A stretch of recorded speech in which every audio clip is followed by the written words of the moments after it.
I'll take that as a yes, then.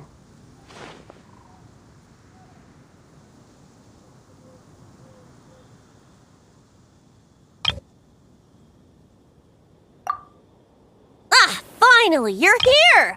Do you have a message for me from someone by any chance?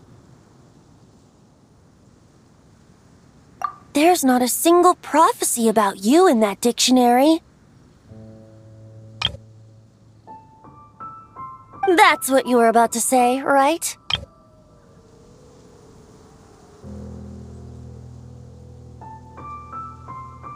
Oh? One moment, then. Your curiosity seems as strong as ever, Barbeloth. Alas, my future will have to remain absent from your dictionary. The wind may be happy to let dandelions trace its form and have poets sing it into verse, but to be contained is hardly its nature. So, dear Barbeloth, please do set your pen down. Words heard on the wind are not meant to be recorded on the page. If you're truly interested in this legend, allow me to fashion it into a poem. I'll be sure to share it with you ladies at our next tea party. Barbeloth has always been a reasonable person, and I believe she heard my request. As such, our conversation should be free from interruptions for now. Wait! Barbeloth was listening in just now? Paimon didn't notice a thing!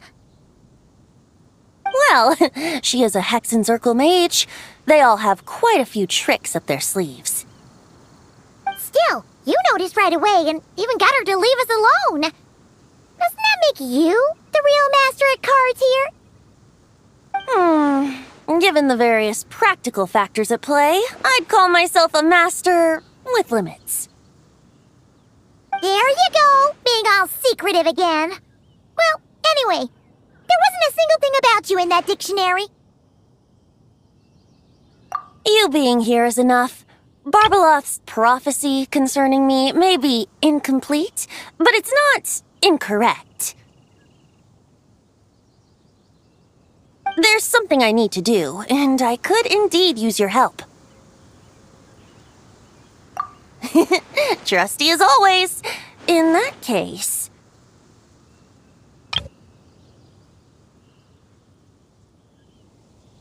Could you play a song with me later?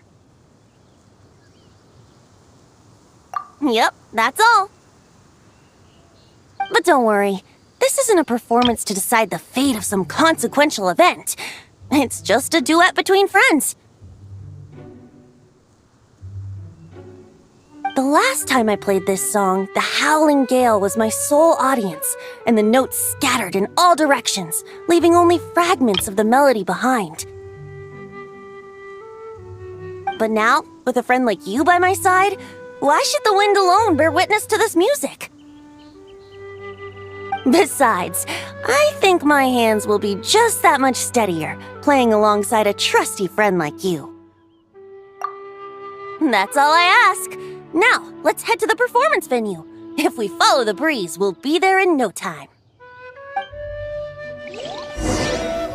All right, let's get going. Just relax and let the wind lead the way.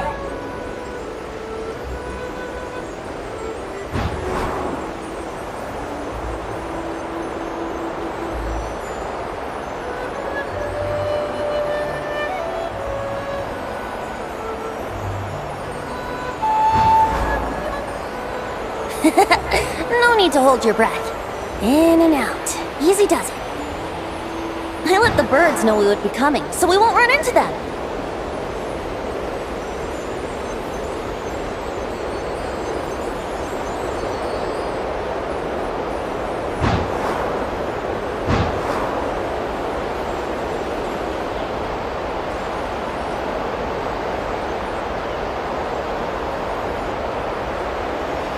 Don't worry, it's just a little ocean spray. You won't get soaked. Ah, the delightful sea breeze. Go on, breathe it in.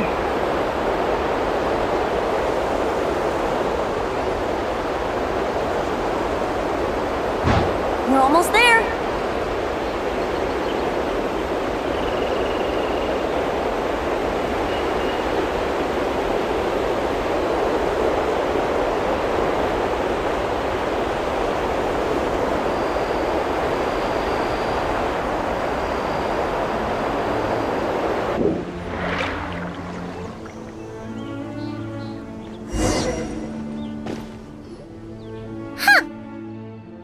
Looks kinda familiar.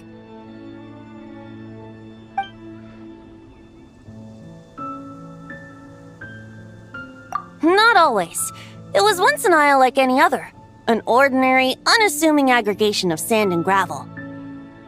That is, until seeds of stories were brought here by the wind and cultivated by time.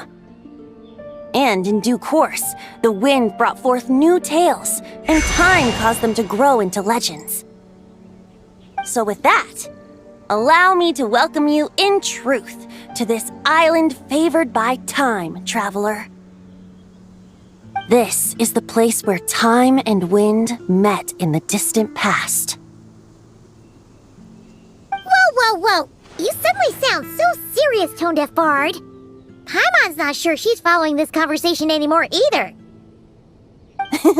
Fret not, dear Paimon. The best stories always start with a bit of suspense and intrigue. Once upon a time, I summoned the first winds of freedom on behalf of Mondstadt's people. With the aid of those winds, liberty was returned to all who were owed it. But forceful gales like that are most suited to wiping things clean, not helping things grow.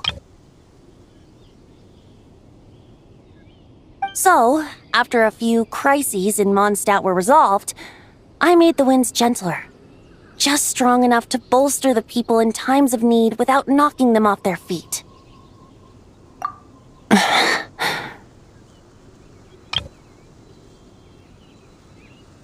Shadows gather in the distance.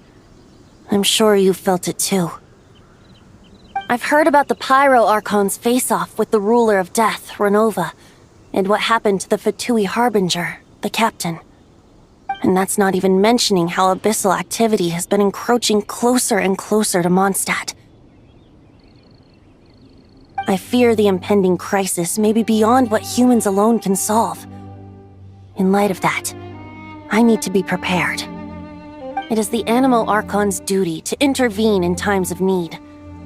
As such, I, Barbados, will bring forth a wind strong enough to disperse whatever storm lies ahead. But if I whip up a gale of such strength in Mondstadt City, it would just turn the place upside down. Clothes, hats, the flowers that rest on people's balconies. That's why I chose to do it here. The place where I once offered an ode to time. Who knows? Perhaps time shows this island special favor precisely on account of my lovely, lovely music. Wait, so is this place really that special? It sure doesn't look like it. There's a tide that ebbs and flows, and a bunch of birds that come and go. It just seems normal. Time's impact on things isn't limited to what the eye can see. Think of it like a ripe sunsetia. If the outer peel remains intact, it's nearly impossible for the average person to tell whether the fruit inside is ripe. But even the tiniest hole in said peel will cause the fruit to rot, starting from that spot. Nestled in the hands of time, not one blemish marks this island's peel. Thus, time's influence on its very essence remains hidden to all. At the most fundamental level, of course, all things that lack time's favor will be erased at some point. But with the power that remains here, I can leverage time to draw a boundary around the wind. That way, the outside world won't notice a thing, no matter how powerful of a gale I whip up here. Of course, as the one requesting help, I should offer something in return. That's why I invited you here, traveler, so we could perform an ode to time together. Just let me know when you're ready. Oh, and I can lend you an instrument if you need one.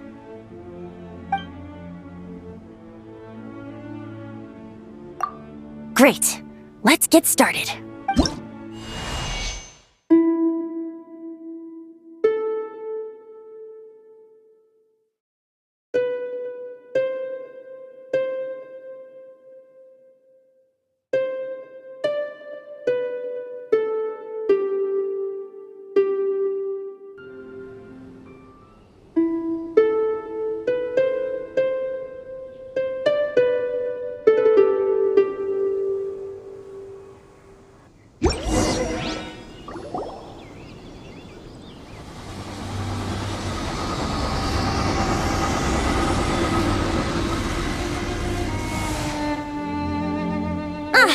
Looks like our music has moved some in our audience to step on stage.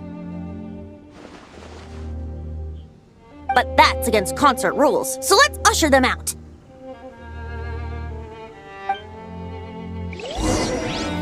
I understand your love for music, of course.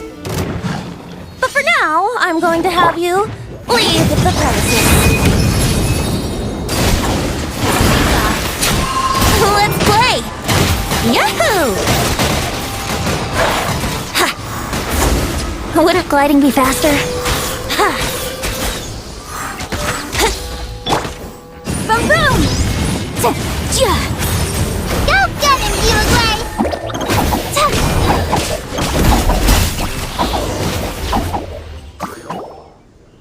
All right, that should do it. That was an exquisite performance, traveler. Thank you. Don't worry. That power was mine and mine alone. No external help was involved. Think of it like tuning a musical instrument so that it might play melodies lovelier still.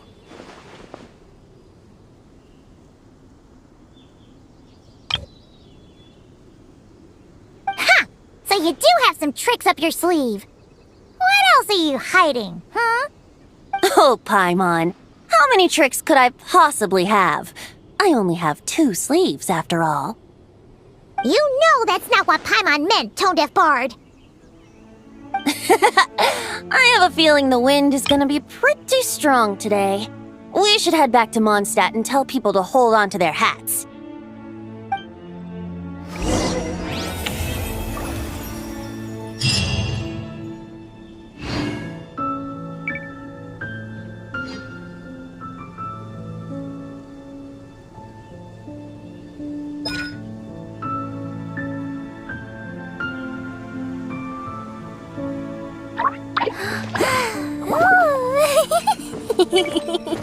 Hello.